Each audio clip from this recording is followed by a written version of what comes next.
Welcome to the debate, and look, welcome back to our channel's tactical breakdown, because looking at the pitch for Argentina's 3-1 win over Switzerland, we are seeing a massive divide in how to read this match. Because, I'm seeing Scaloni engineering an absolute masterclass in tactical absorption, just a brilliant, deliberate system. Are you kidding me? A masterclass? Yes, a masterclass. Man, look at our tactical eye test, because what it actually showed us was a team completely outclassed, like they were just surviving, not managing anything.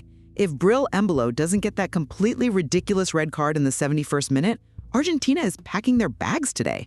They played this cowardly, passive system and were structurally run off the park. Well, wait, hold on. You're looking at a low block and you're screaming passivity, but look at the actual setup, right?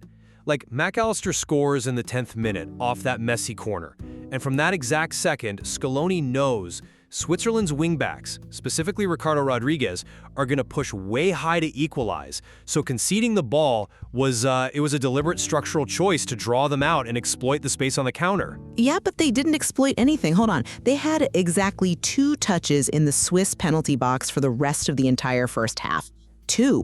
You can't call it a coiled spring if the spring literally never releases, you know?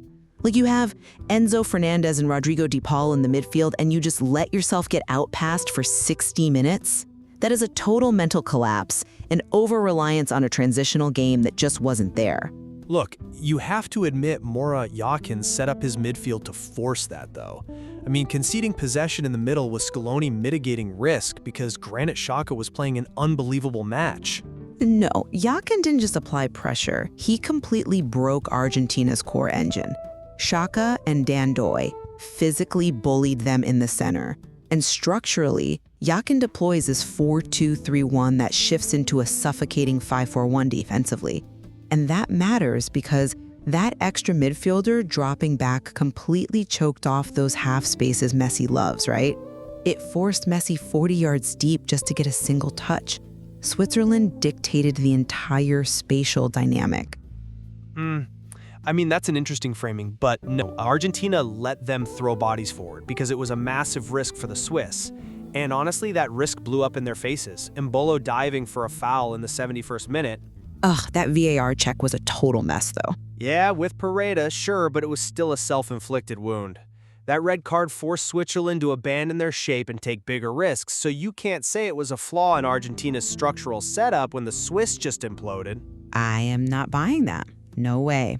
Because even down to 10 men, Switzerland held the defending champions off until the 112th minute.